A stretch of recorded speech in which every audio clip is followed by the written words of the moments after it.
Chase Claypool took a major step back in 2021. Or did he?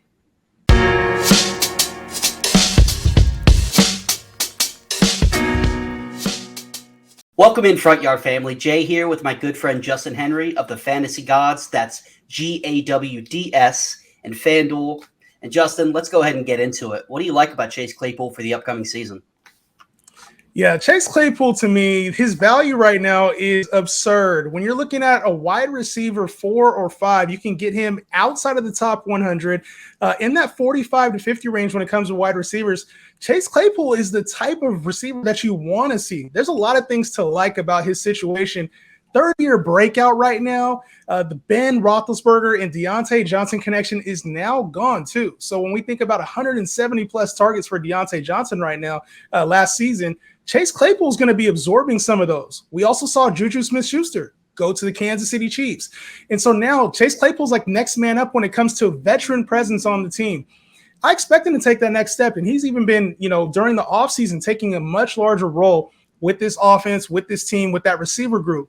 And so he's talked, we've heard the interviews where he said, I want to be top 3. I want to be mentioned in the top 3 receivers in the game. This is his time to prove it, especially when he has 2 years left on his rookie deal. And Deontay Johnson is coming up on his contract year. The Steelers are going to give him every opportunity to earn that wide receiver one role that he's coveted right now. And Deontay Johnson is probably going to be let out the door if Claypool does turn in 1,000-yard season, 6+ touchdowns. I could see that being the easy transition. They've already drafted George Pickens, Calvin Austin, so there's some new guys coming in the fold. But Claypool is set up for an amazing year. And at wide receiver 47, which is his current ADP, that's downright disrespectful. He finished as the wide receiver 24 and the wide receiver 36 in back-to-back years and being drafted outside of that. If he didn't have any upside, I'd be like, all right, cool, I get it. But Chase Claypool has the upside you're looking for, one of the fastest at that size, 6'4", 225 pounds, and he has the speed to match it, the jumping ability. So to me, when you have that kind of upside on a team like the Steelers who's going to be playing for contracts, they're going to be playing for contracts. This fits all the narratives of somebody who could potentially be a high-end wide receiver too if everything were to go right. I could see a 1,200-yard season, a 10-touchdown season for Chase Claypool, and that puts him right in that category. Yeah, I pretty much agree with everything that you said. You made a lot of really good points. The Steelers historically don't pay up for wide receivers, so I would not be surprised to see Deontay Johnson walk out the door.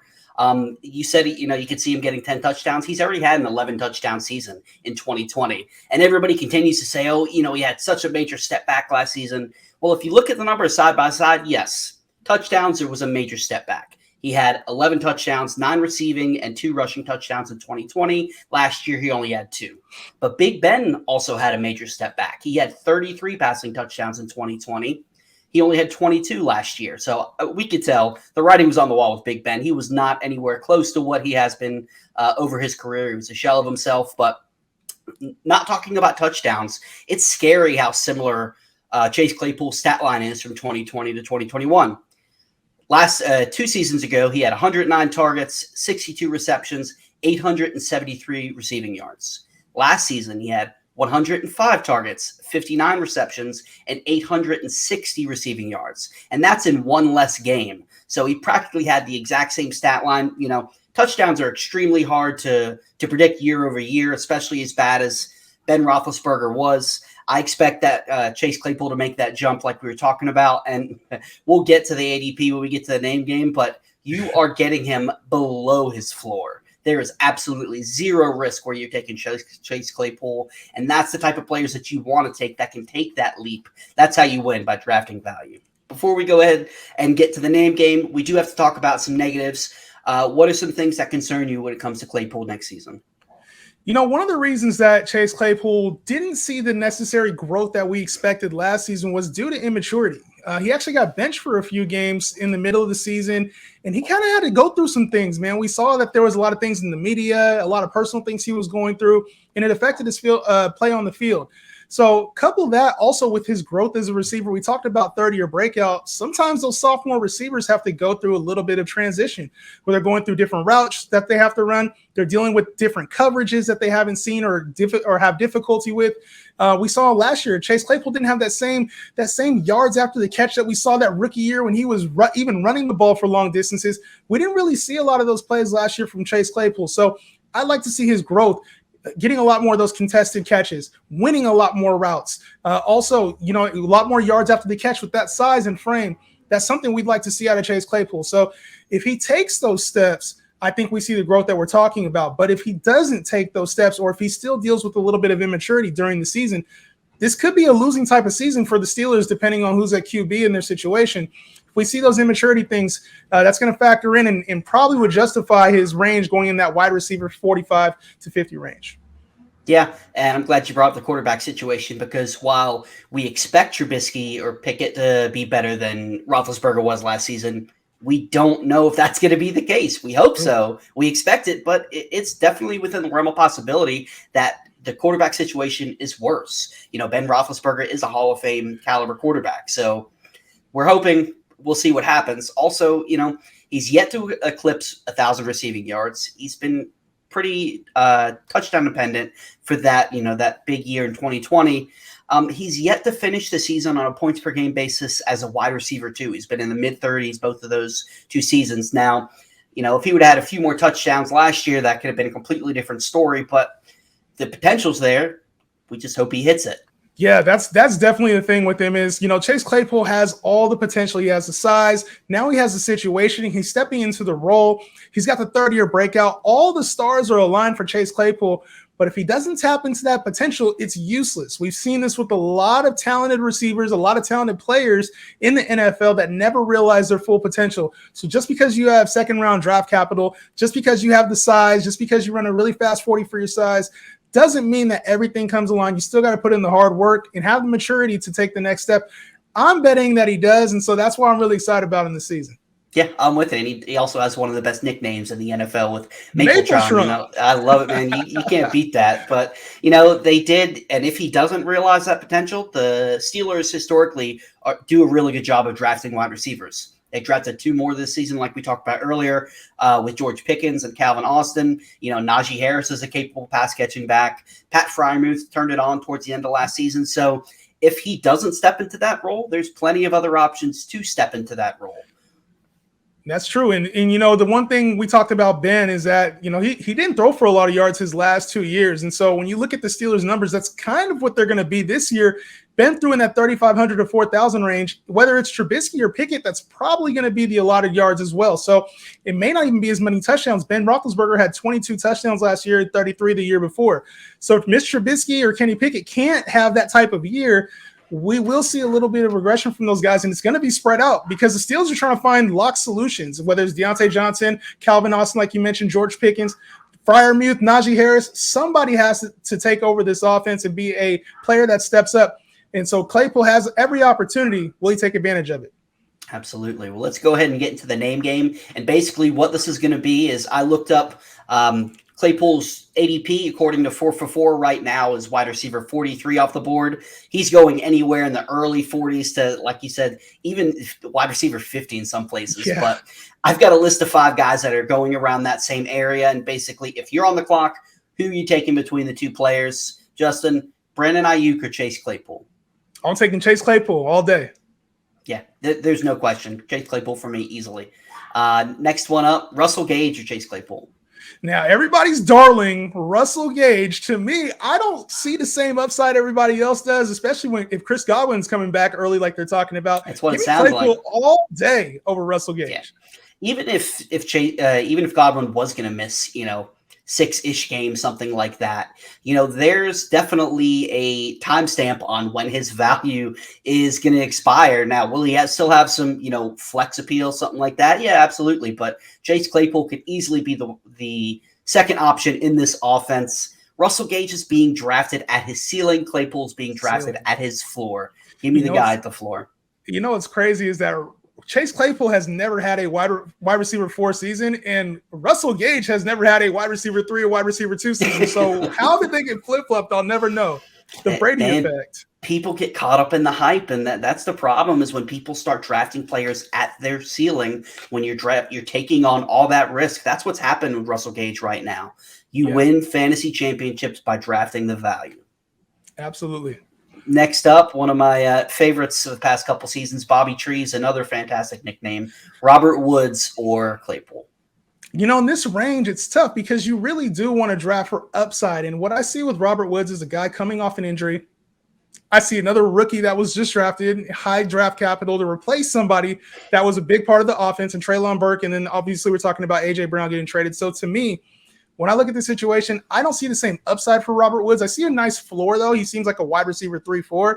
But this late, I've already got my established receivers. Give me Claypool for the upside, man. Bingo, you hit the nail on the head. They'll probably, could wind up finishing the season in a similar range. But Robert Woods, at this point in his career, coming off the injury, everything you said, he doesn't have that ceiling that Claypool has. Give me the upside. That's how you win. Yes, sir.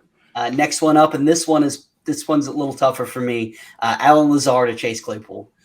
They have very similar type of feels to him. Like Allen Lazard, if everything catches on with the Packers, he's the dog. And Claypool really feels the same. I actually have these guys ranked like right above each other. I've been flip-flopping for a while.